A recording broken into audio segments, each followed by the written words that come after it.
Excelentíssimo senhor senador Jorge Cajuru, prazer conhecê-lo pessoalmente. Me recordo de vários momentos vendo na televisão como comentarista esportivo. Me permita iniciar pelo final. Minha admiração pelo registro nobre de Churchill, como um grande exemplo, como o senhor citou, de humildade para não ter compromisso com o erro. Eu espero, sinceramente, deixa eu lhe dizer, senador Cajuru, para mim a palavra e a verdade têm valor.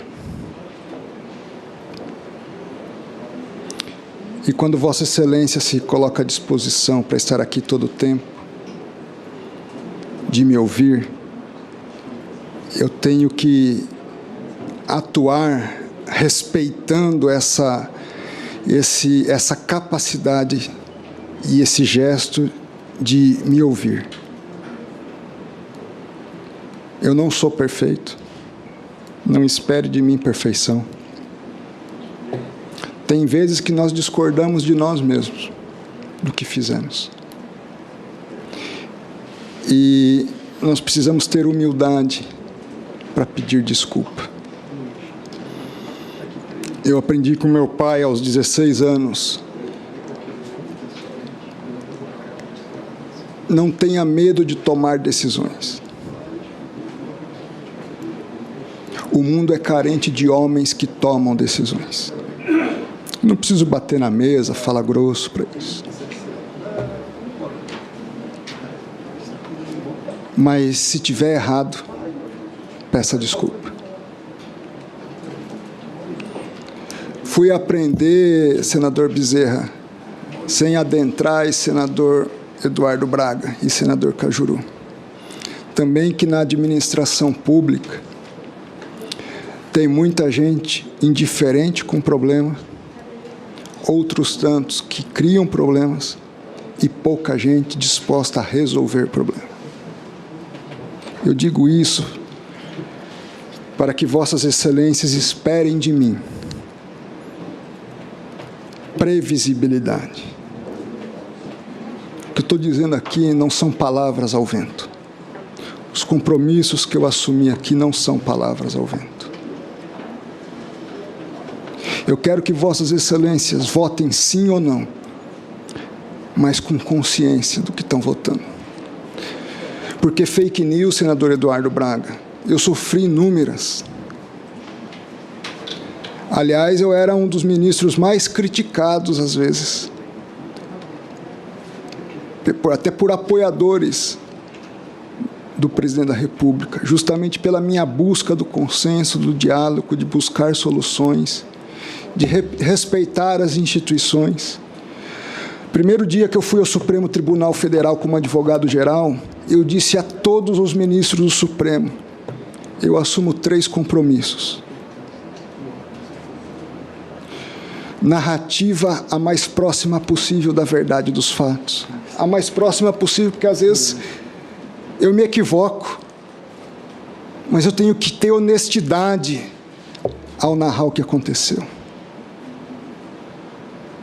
Eu sou parte num processo, então eu posso estar com um pensamento não correto sobre aquele fato, mas eu tenho que ter sinceridade. E eu admiro a sinceridade de Vossa Excelência. Vem de sine cera, sem cera, sem verniz. Segundo compromisso, trazer um trabalho técnico ao Supremo Tribunal Federal. Ainda que a União seja parte, eu tenho que trazer elementos, fundamentos jurídicos capazes de contribuir para uma boa decisão do ministro.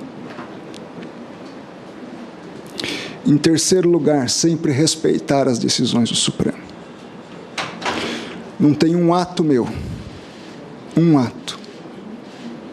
criticando uma decisão. Eu podia discordar, mas eu discordava nos autos. Ou, eventualmente, até pessoalmente ao ministro explicava as razões pelas quais eu não concordava com a decisão. Por isso que sou respeitado, acho, hoje.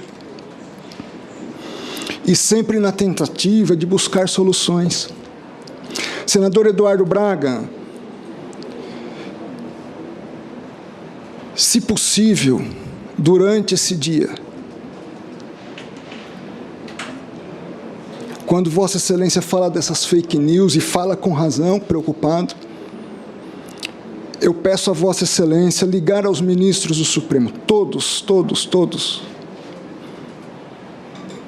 qual foi e tem sido o comportamento do André em respeito às instituições.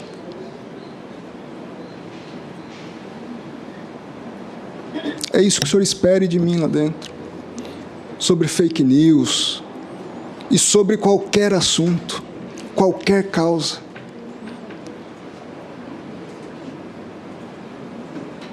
É isso que eu quero dizer, olhando nos olhos de Vossa Excelência, senador Caju. Repito, não espere a perfeição, mas espere alguém que tem espírito de servir ao país, que reconhece seus limites e que tem humildade para pedir desculpa.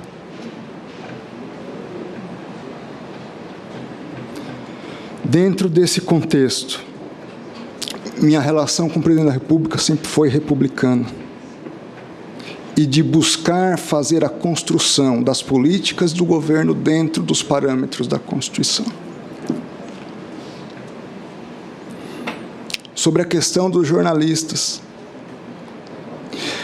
quem se sente ofendido é a pessoa. Mas eu me lembro que saía em algumas matérias, há um exagero. Eu pedi os números à Polícia Federal.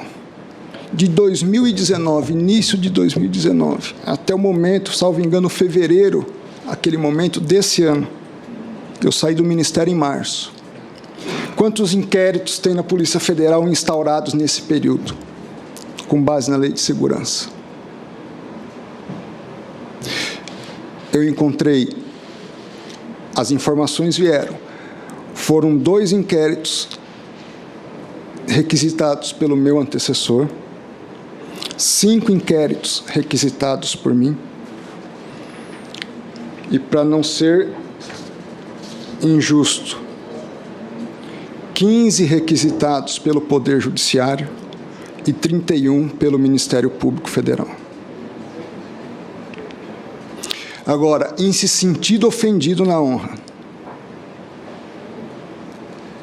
e demandando a apuração dessa situação, era dever do ministro da Justiça requisitar para uma investigação imparcial, séria, sem perseguições, sem pré-julgamentos, sob pena de não fazendo incorrer em crime de prevaricação. Essa lei, gostássemos ou não dela, estava em vigor, a constitucionalidade era reconhecida pelo Supremo Tribunal Federal. Então havia um dever legal de cumprimento. Sobre as mudanças nas regras, e aqui louvo a iniciativa do senador Lazier, de encaminhamento e propostas e regramento de nomes para o Supremo, prazos, mandatos ou não mandatos. É legítima a discussão. Nós temos que entender que nós estamos num momento histórico da nossa realidade. Eu vou trazer um lema da Reforma Protestante, que eu acho pertinente. Igreja reformada sempre se reformando. Democracia instalada, sempre se democratizando. Nós temos que aperfeiçoar sempre. O fato de estar bom hoje não significa que não pode estar melhor amanhã. Então, esse debate deve existir, é legítimo, e esse é o espaço correto, o Congresso Nacional. E eu entendo que é um diálogo que deve ser estabelecido com o próprio Poder Judiciário, com a sociedade brasileira.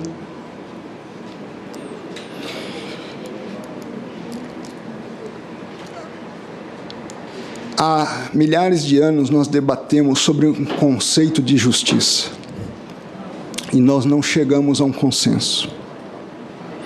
Há um autor ganhador do Prêmio Nobel de origem indiana, Amartya Sen. Ele tem um livro sobre a ideia de justiça. Ele diz basicamente o seguinte em um trecho do livro: se nós não temos esse consenso sobre o conceito de justiça, nós sentimos latente o que é a injustiça. A injustiça com a pessoa, a injustiça com uma ideia. Por isso eu reforço: se eu não for capaz, e não sou, de alcançar a justiça perfeita, eu tenho que ter, no mínimo, comprometimento de buscá-la, o mais próximo dela, mas antes disso, de não aceitar a injustiça. E quando eu digo, senador Bezerra, compromisso com garantias e direitos individuais, é que eu não posso compactuar com a injustiça. E isso eu digo agora por princípio de vida. Em nada na minha vida os fins justificam os meios. Às vezes eu disse coisa aos senhores. Falei, esse cara vai perder votos se continuar. Mas eu procurei ser verdadeiro. Então, esperem de mim, seja em apuração de crimes, de qualquer natureza, fim não justifica meio. Me permitam fazer uma comparação. Está aqui o pastor Samuel, um dos grandes pastores do nosso país, como bem referenciado pelo estimado senador Eduardo Braga. O pastor, quando sobe no púlpito e fala, é um momento, para nós, sagrado. E as pessoas estão ouvindo. E um teólogo diz: o que tu fazes fala tão alto que eu não consigo ouvir o que tu dizes. Quando eu pré-julgo um cidadão, uma pessoa pública, eu estou imputando a essa pessoa uma inviabilização da sua própria condição de vida. Eu preciso ter muito senso de responsabilidade.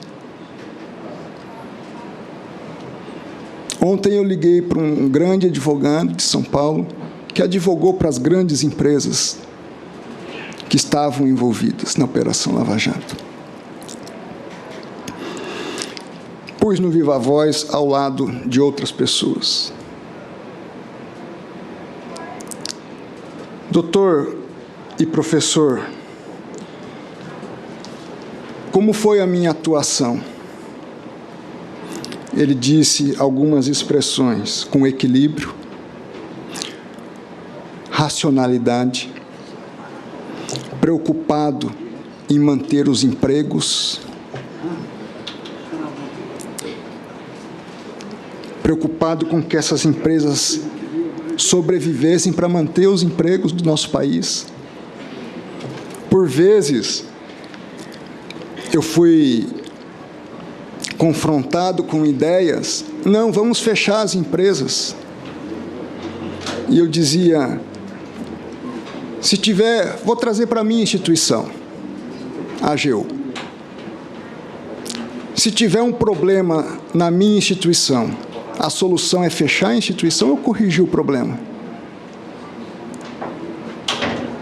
Por isso que ele dizia, você teve uma preocupação em preservar os empregos que essas empresas geravam. Você agiu de forma republicana. Você preservou o sigilo dos dados. Ele disse, nunca houve um vazamento de informação na CGU e na AGU. atuou com discrição. E eu ouvi de alguns diretores dessas empresas, senador Bezerra, se nós não fechássemos o acordo, em mais 2 meses nós quebraríamos e demitiríamos todo mundo. Eu não posso jogar água suja com um bebê. Eu preciso entender que eu estou tratando com pessoas. As pessoas têm vida, têm sonhos. Me permita estabelecer alguns consensos com Vossas Excelências, a partir dos questionamentos também trazidos pelo senador Bezerra. Todo mundo aqui é contra a corrupção, lógico. Mas acho que há mais consensos que nós podemos estabelecer. Não se pode criminalizar a política. Eu aprendi dos meus estudos em Salamanca, senador Bezerra. Primeiro, que a corrupção é um problema complexo. E o direito sancionador não é o elemento determinante para resolver esse problema. Por isso que eu citei transparência, tem governança, tem política de integridade, tem a necessidade de bom senso no trato das questões, e eu vou falar um pouco sobre isso. E um professor de ciência política sempre dizia, e eu concordo com ele, André, a política é criticada no mundo inteiro, os políticos são criticados no mundo inteiro, há corrupção no mundo inteiro, os partidos políticos são questionados no mundo inteiro. Mas tem uma coisa, nós vivemos numa democracia, e esse é o melhor regime que nós temos. Pelo menos até onde nós pudemos alcançar até hoje.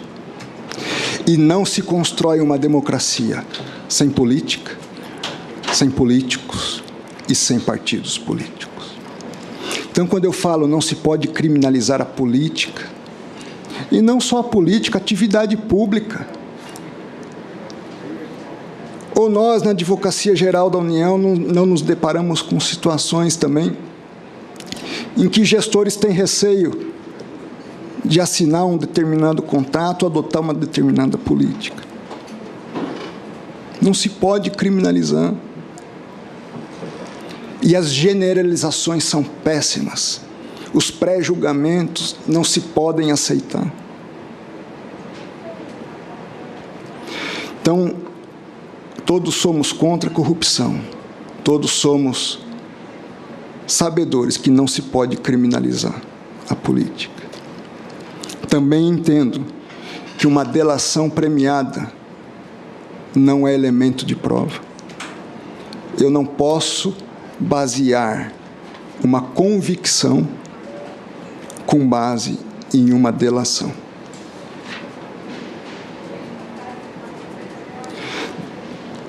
Delação não é acusação. Dito isso, eu entendo que o combate à corrupção tem que ser feito respeitando os direitos e garantias individuais. Os fins não justificam os meios. Nós precisamos respeitar a política, entendendo que podemos melhorar, podemos. Não dei o exemplo. Na década de 80, nós abríamos uma torneira de água com uma consciência, sem entender que aquilo era prejudicial a todos nós. Hoje nós temos consciência. Agora é um continuar. Finalizando à luz dessas questões, senador Bezerra, há 2 grandes modelos, o francês e o inglês, na minha opinião, de construção de democracia. O francês se baseou em revoluções. Está tudo errado, vamos recomeçar. O inglês se baseou em construções paulatinas. Eu entendo ser mais adequado trabalharmos as construções paulatinas. entendendo que nós estamos num processo. Que eu estava em determinado momento, eu tomava uma decisão com base num contexto. Hoje eu tenho outros contextos, outros parâmetros. E eu não posso considerar os atos pretéritos à luz dos parâmetros de hoje. Eu preciso vestir o sapato da pessoa, me pôr no lugar da pessoa. Porque se eu ouço isso, eu, pelo menos, senador Cajuru, evito cometer injustiça.